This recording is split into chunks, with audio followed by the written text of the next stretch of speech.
Em várias passagens das Escrituras, a Bíblia alerta para os perigos da luxúria, da fornicação e do adultério, mostrando como essas práticas podem enganar e destruir vidas através de histórias e ensinamentos. Ela nos convida a refletir sobre a verdadeira essência do amor e da fidelidade, contrapondo-as às armadilhas do desejo desordenado. A luxúria, um fogo que consome. A luxúria é apresentada na Bíblia como um desejo desenfreado que desvia o coração da pureza e do propósito divino.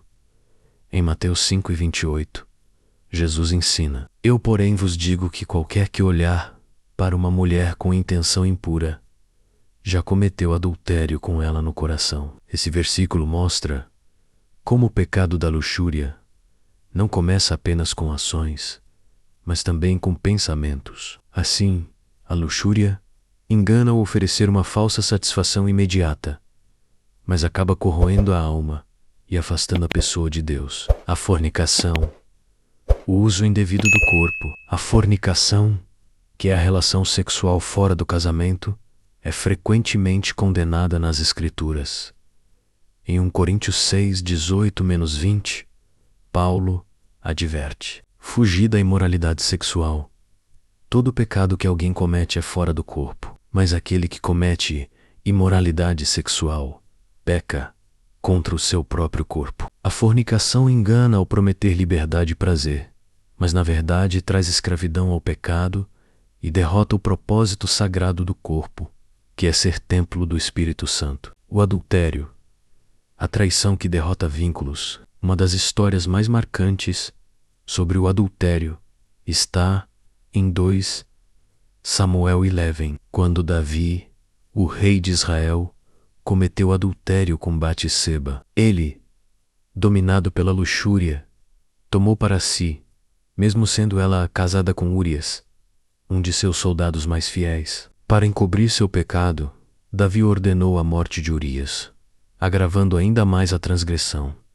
Texto padrão. Deus, no entanto, tem a inveja do profeta Natã para confrontar Davi, revelando a gravidade do seu pecado. Davi, ao perceber sua culpa, arrependeu-se profundamente, como registrado no Salmo 51. Cria em mim, ó Deus, um coração puro e renova dentro de mim um espírito reto. Essa história ensina que o adultério não é apenas vingança nos relacionamentos, mas também traz consequências dolorosas para quem o pratica, tanto no nível pessoal quanto no espiritual. O engano do pecado e o caminho para a redenção, o que torna a luxúria, fornicação e adultério tão perigosos é sua natureza enganosa. Eles mascaram o pecado como algo atrativo, mas levam ao vazio a culpa e a separação de Deus.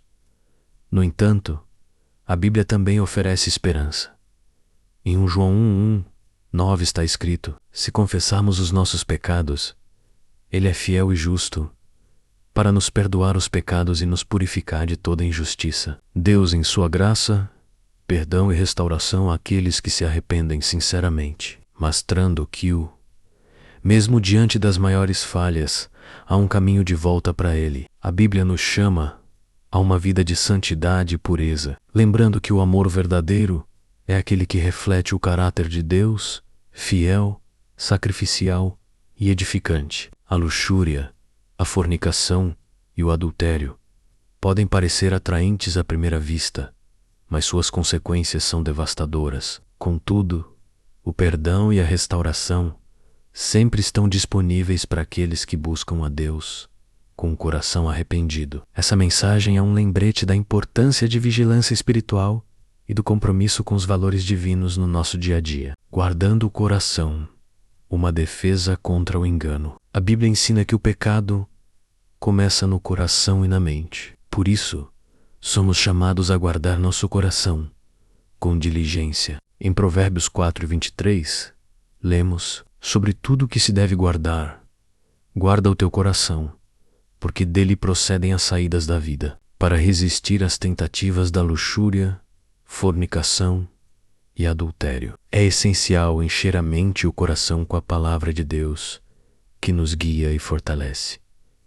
Em Salmos 11, 9 e 11, o salmista declara: Escondi a tua palavra no meu coração, para eu não pecar contra ti. A prática da oração e da meditação diária nas Escrituras nos ajuda a manter a comunhão com Deus e a reflexão às armadilhas do inimigo, que sempre tenta desviar os filhos de Deus do caminho da retidão. A importância da pureza e da fidelidade. A pureza sexual é altamente valorizada na Bíblia, pois reflete a santidade de Deus e sua intenção para os relacionamentos humanos. O casamento é descrito como um pacto sagrado entre um homem, uma mulher e Deus.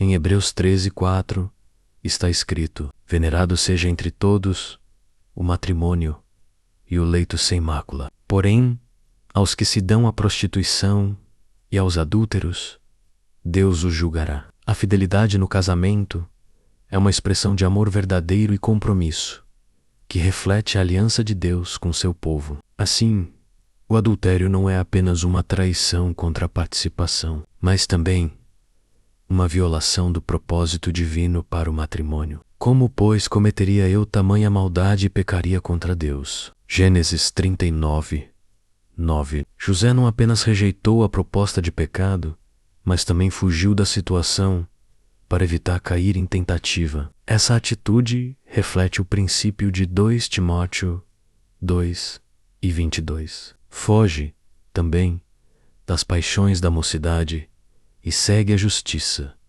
a fé, o amor e a paz com os que de coração puro invocam o Senhor. O exemplo de José nos ensina que enfrentar o pecado nem sempre significa confrontá-lo diretamente, mas muitas vezes evitá-lo completamente. Reconhecer nossas fraquezas humanas e buscar distância do pecado é um sinal de sabedoria e força espiritual. O preço do pecado e a misericórdia de Deus. Embora a Bíblia seja clara sobre as graves consequências do pecado sexual, ela também enfatiza a abundância da graça e do perdão de Deus. A história da mulher adúltera, em João 8, 1-11, é um exemplo poderoso disso. Os líderes religiosos trouxeram uma mulher pega em adultério até Jesus, esperando que ele a condenasse. No entanto, Jesus respondeu: Aquele que dentre vós está sem pecado, seja o primeiro que lhe atire uma pedra. Um por um, os acusadores foram embora, e Jesus disse à mulher: Nem eu te condeno. Vai-te e não peques mais. Essa história demonstra que, embora Deus deteste o pecado, Ele ama o pecador e está sempre disposto a oferecer uma nova chance àqueles que se arrependem. É uma lembrança de que, por mais profundo que alguém tenha caído, há redenção em Cristo, há nova vida em Cristo. Quando alguém decide abandonar a luxúria, a fornicação e o adultério, é convidado a viver uma nova vida em Cristo. Em 2 Coríntios 5:17, Paulo declara: Assim que, se alguém está em Cristo, nova criatura é, as coisas velhas já passaram, eis que tudo se fez novo. Essa nova vida em Cristo é marcada pela transformação do coração e pela renovação da mente. Ao entregar-se a Deus, o crente não apenas recebe o perdão pelos seus pecados, mas também a força para viver em santidade. Em Romanos 12:2, Paulo exorta: E não vos conformeis com este mundo, mas transformai-vos pela renovação da vossa mente, para que experimenteis qual seja a boa, agradável e perfeita vontade de Deus. Isso significa abandonar práticas e pensamentos que desonram a Deus e cultivar um relacionamento profundo com Ele, que é a verdadeira fonte de satisfação e alegria. Vigilância e comunidade. Armas contra a tentação. Para resistir às tentativas, é fundamental estar vigilante. Jesus anunciou: Vigiai e orai, para que não entreis em tentação. O espírito, na verdade, está pronto, mas a carne é fraca. Mateus 2:6-41. A oração é uma arma poderosa contra os ataques do inimigo. Além disso, fazer parte de uma comunidade de fé oferece suporte e encorajamento. Em Hebreus 10, 24-25, somos chamados a estimular uns aos outros ao amor e às boas obras, fortalecendo-nos mutuamente na caminhada cristã. O amor verdadeiro como antídoto à luxúria, à fornicação e o adultério são reflexos de um amor egoísta, que busca apenas a satisfação própria. Por outro lado, a Bíblia nos ensina sobre o amor verdadeiro, que é altruísta e reflete o caráter de Deus,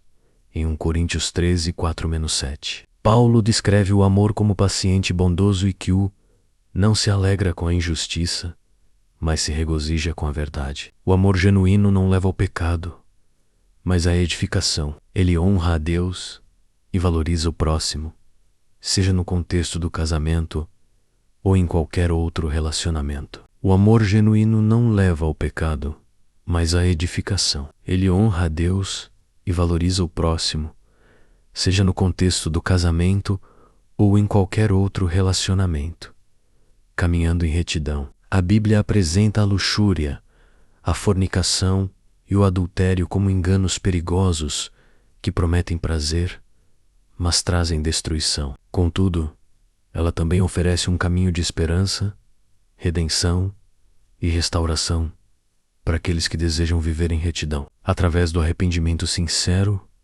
da busca pela santidade e da entrega total a Deus, é possível superar as armadilhas do pecado e experimentar a verdadeira liberdade que vem de uma vida dedicada ao Senhor. A chave para caminhar em retidão é manter os olhos fixos em Cristo, que é o autor e consumador da nossa fé.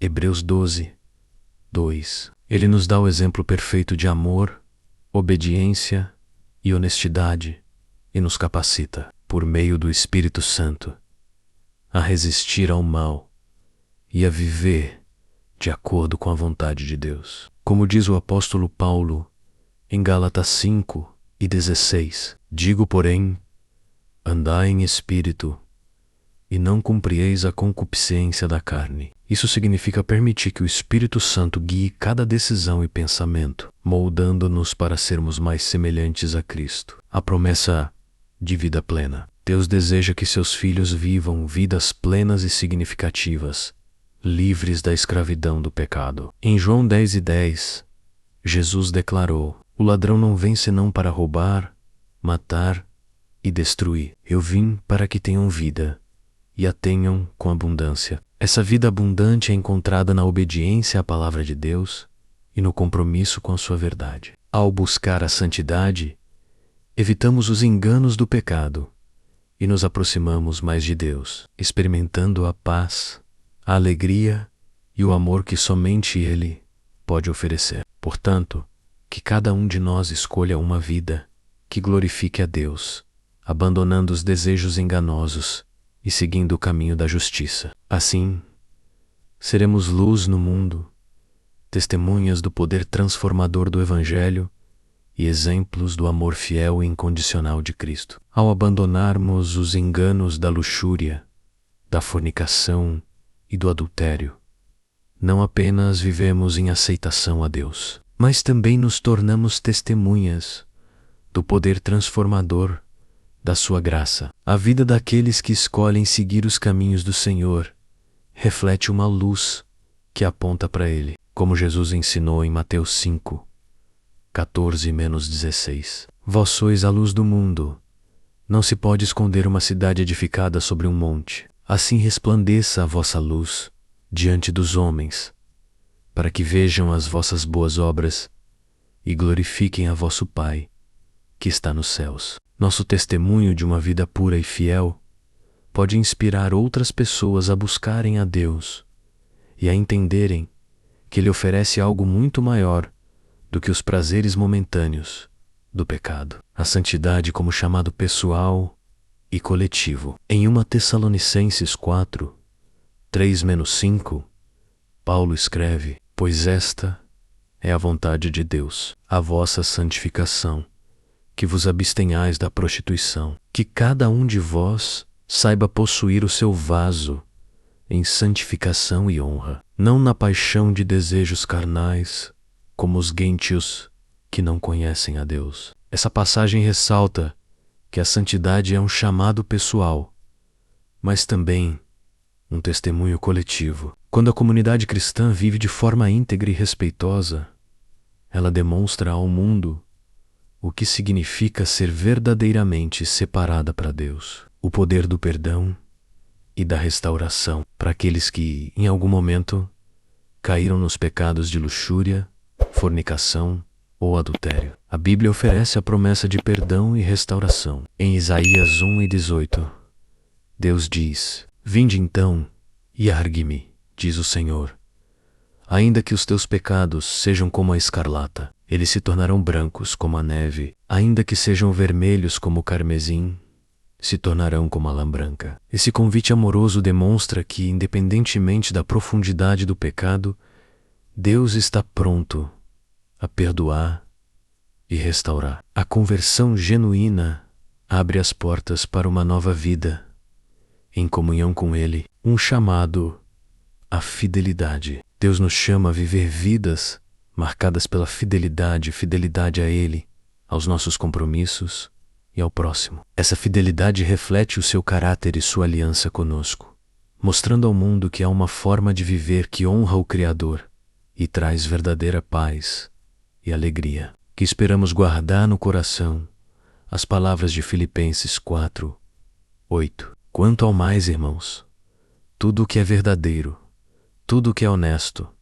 tudo o que é justo, tudo o que é puro, tudo o que é amável, tudo o que é de boa fama, se há alguma virtude e se há algum louvor, nisso pensai. Ao escolhermos meditar nas coisas que agradam a Deus, nossos pensamentos, palavras e ações refletimos sua espera, afastando-nos das armadilhas do pecado e guiando-nos ao propósito para o qual criamos, glorificar a Deus em tudo o que fazemos. Assim, com corações rendidos e vidas transformadas, sigamos em fidelidade e obediência, vivendo para a glória do nosso Senhor.